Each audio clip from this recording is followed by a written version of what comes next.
Welcome. My name is Tracy Cook, and this is the podcast series Victim to Victory. This series gives a voice to those that have overcome obstacles in all forms that dare greatly to share their real stories.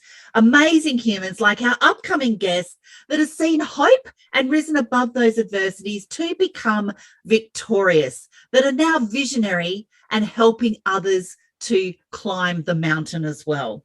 So please subscribe and comment to this episode, because we want to impact you, we want to motivate you, and we have Jocelyn Chong with us today. Welcome. Thank you so much, Tracy, for having me on your podcast today. You are very welcome. I've been looking forward to this so much. Now, just a little bit about Jocelyn as well. So she's Malaysian-born. She's an award winner, #1 best-selling author, certified business and life coach, and global speaker. She is the founder of Seed to Sequoia. Is that how you say it? Ah, great. Yes. I did practice that. And a company dedicated to equipping women with the tools to hear their inner voices. We need that so much in these times.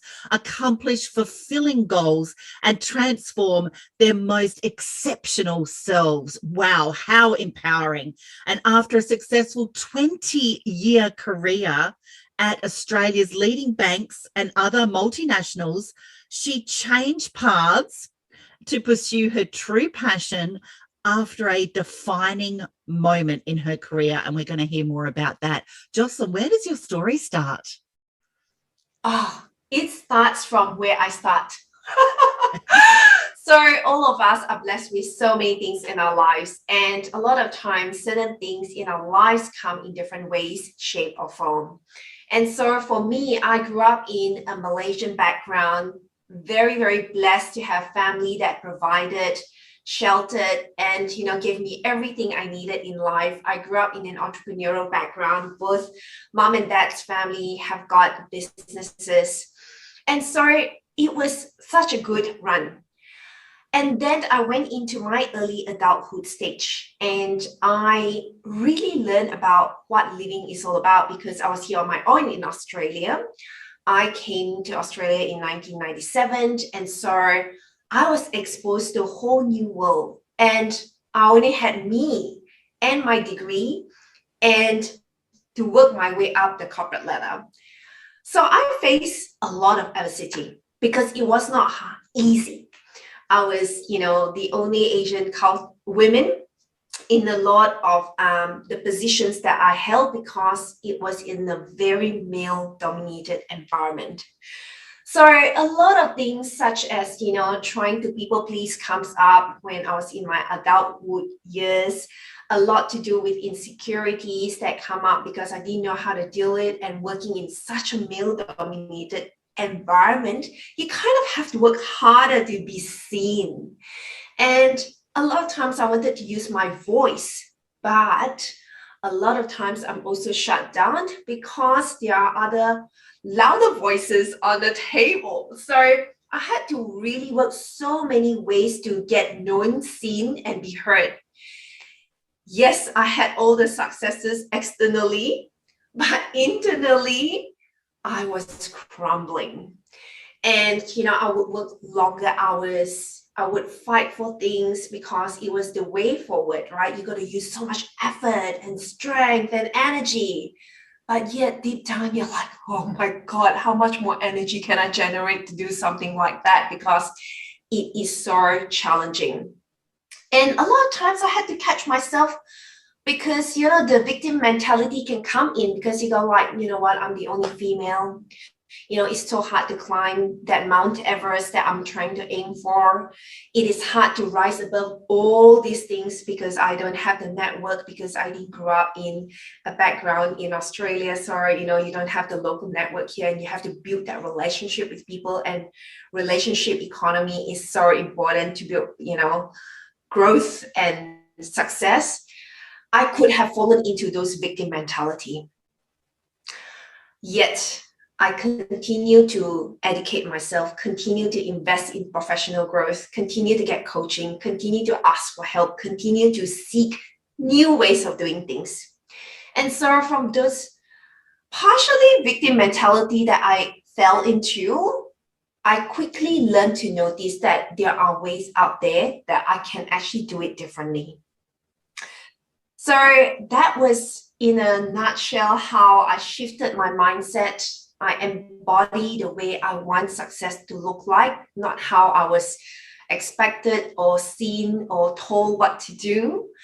And life is very different now because I am a living testimonial. I am daily embodying what I want my clients to also have that in their own lives and to search for the answers through their own inner wisdom.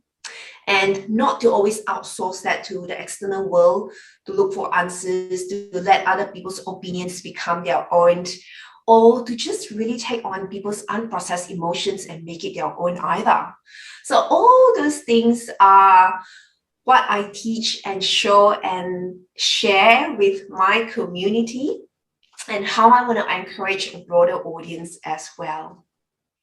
So you're really encouraging people to live limitlessly based on where you've actually came from, and to bring you to Australia by yourself. I mean, that's a journey within its own, and leave all that you've known and all of your family behind as well, and then to turn up in something where it's just so male dominated, and you, like you said, you're using that internal struggle to kind of fuel you to get to where you wanted to go.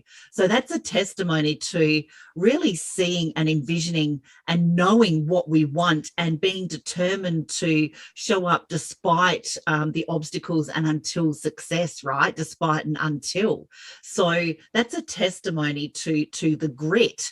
And talk us through a little bit more of the emotions that you were feeling. Was it kind of more imposter, or was it a self-discipline? What kind of feelings came up during that time for you as well?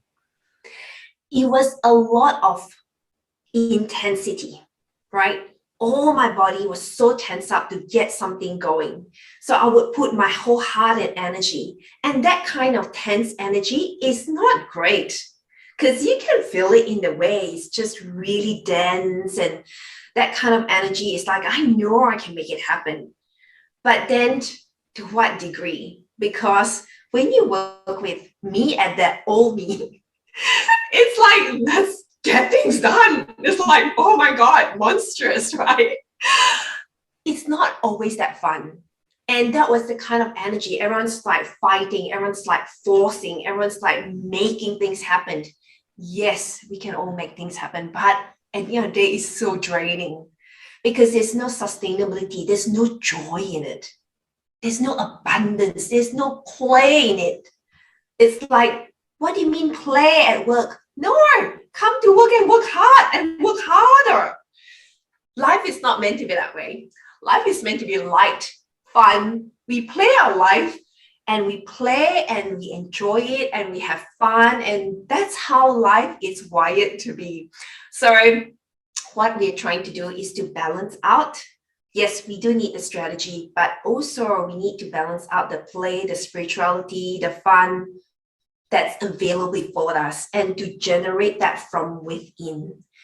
And a lot of times we don't generate that from within, because when we work for someone else, a lot of times we are expected to follow their rules, their expectations, fit into their box, fit into the job family.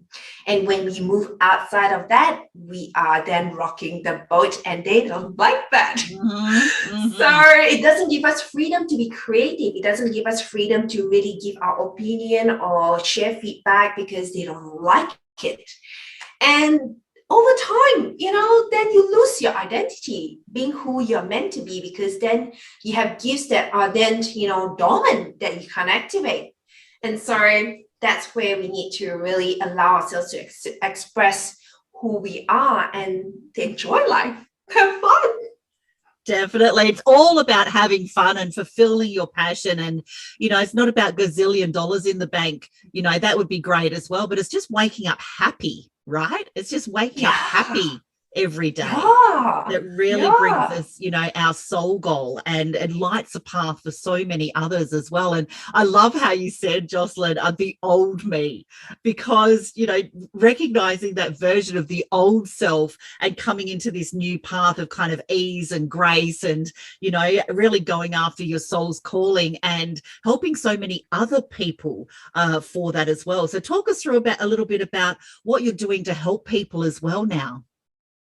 So right now, there is a number of areas that I help my clients. So I've got a VIP day. We can come in. Those who just want things get done because they want to really focus on one area, we can do a VIP day together.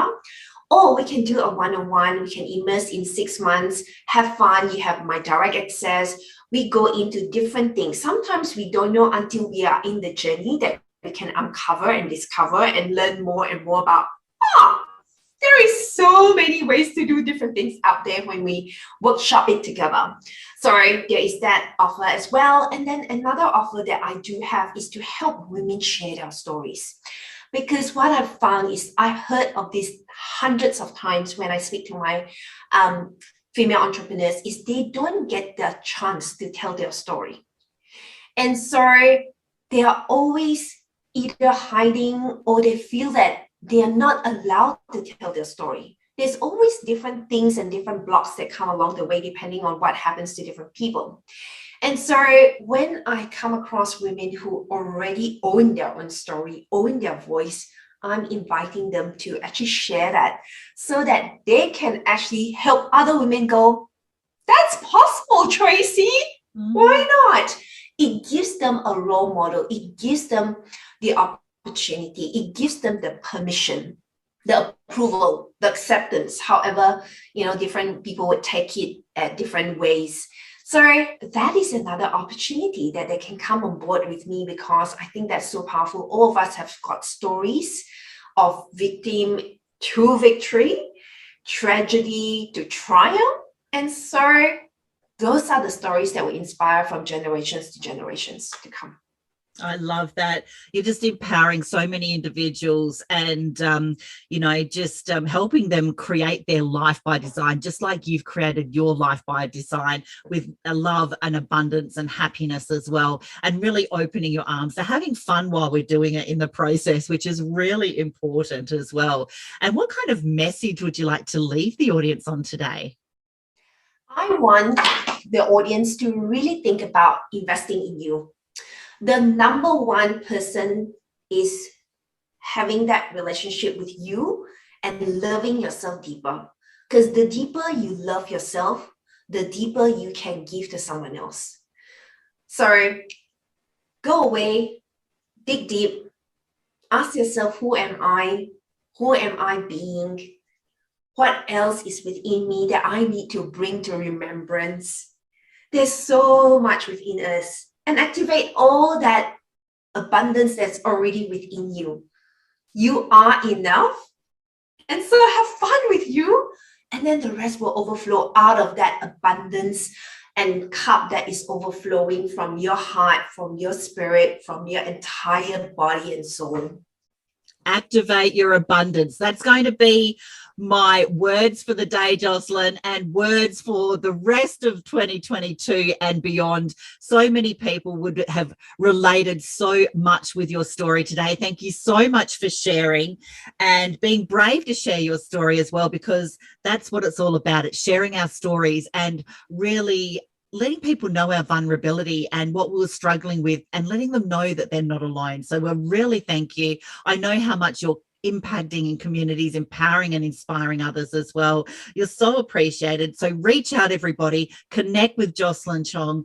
She is creating movements that are worth furthering. So you can find the Victim to Victory podcast series on YouTube, Anchor, Spotify and Apple Podcasts. If you got value from today, please subscribe and please leave Jocelyn a hearty comment of encouragement and inspiration, because that ripple effect, that's what we're all here for. And live your life in abundance. Thank you very much, Jocelyn. And it was great having you as a guest today. Thank you. Thank you so much, Tracy. Most appreciated. Thank you.